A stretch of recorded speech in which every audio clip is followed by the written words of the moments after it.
अरे अभी उस डॉक्टर का हिसाब होना तो बाकी है। जानते हैं किसका? सुनिए। ये तो आप सब जानते हैं कि कर्मों की खेती हमने बीजी है तो हमें ही काटनी पड़ेगी, और कर्म हमारा कभी पीछा नहीं छोड़ते।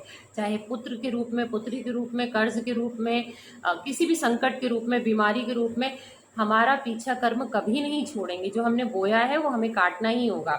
इसी प्रकार एक सेठ रहता है जो बहुत संपन्न रहता है, लेकिन उसके घर कोई संतान नहीं होती। एक दिन वो ब्राह्मणों को भोजन करवाता है। उसकी दुकान का जो कर्मचारी रहता है वो ब्राह्मणों की बहुत सेवा करता है।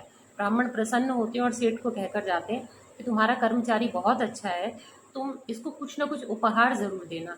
तो सेठ उत्सुकतावश खुशी के मारे कह देते हैं संतों को, ब्राह्मणों को, कि मैं अब अपनी जो मेरी कमाई हुआ करेगी उसमें से 5% का हिस्सा प्रति माह मैं इसे दिया करूंगा। आज से मैं इसे तनख्वाह नहीं दूंगा, मैं इसे हिस्सेदारी दिया करूंगा। ये बात सुनकर जो कर्मचारी था वो बड़ा प्रसन्न हुआ।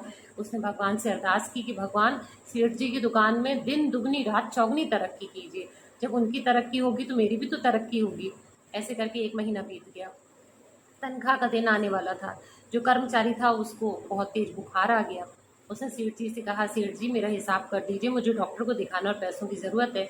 अब सेठ जी के मन में ये दुविधा हो गई कि मेरी दुकान तो इतनी अच्छी चल रही है, अब तो बरकत पे बरकत पड़ी जा रही है, और मैं अगर इसको इसका 5% का हिस्सा देने लग गया तो लाखों रुपए में बदल जाएगा। लेकिन मैं लाखों रुपए इसको देना नहीं चाहता, अब क्या करूं? तो वो डॉक्टर के साथ मिलकर उन्होंने डॉक्टर को बोला कि इसको जहरीला इंजेक्शन लगा दीजिए ताकि ये मर जाए। व्यक्ति नहीं रहेगा तो बादल टूटने का कोई डर ही नहीं है।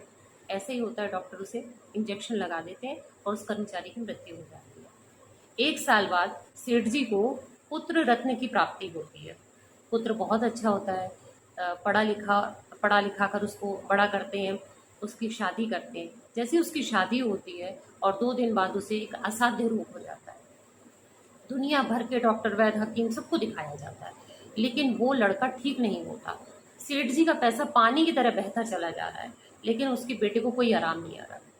उसकी पत्नी भी दुखी हो रही है, जो नई बहू को ब्याह कर लाए हैं वो भी दुखी हो रही है। उसका क्या दोष है? एक दिन ऐसे ही क्लेश में कलपते हुए सेठ जी की नींद लग जाती है और सपने में परमात्मा के दर्शन होते हैं। सेठ जी उनसे पूछ रहे हैं कि मेरे बेटे का क्या दोष है, मेरा क्या दोष है जो आप मेरे इतने समय बाद मुझे पुत्र दिया और उसके साथ आपने ऐसा किया? भगवान कहते हैं, तू जानता है तेरा पुत्र कौन है? ये वही तेरा नौकर, तेरा कर्मचारी है जिसे तूने जहर का इंजेक्शन दिया था। आज ये तेरा बेटा बनकर आया है, ये तेरा अपना वही 5% का हिस्सा लेने आया है।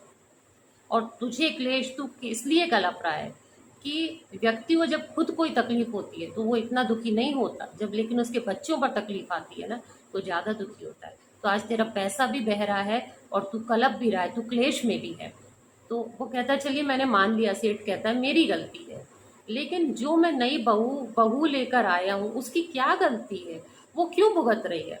कहते हैं अभी उस डॉक्टर को हिसाब होना तो बाकी है जिसने जहर का इंजेक्शन लगाया था। ये तेरी बहू उसी डॉक्टर की बेटी।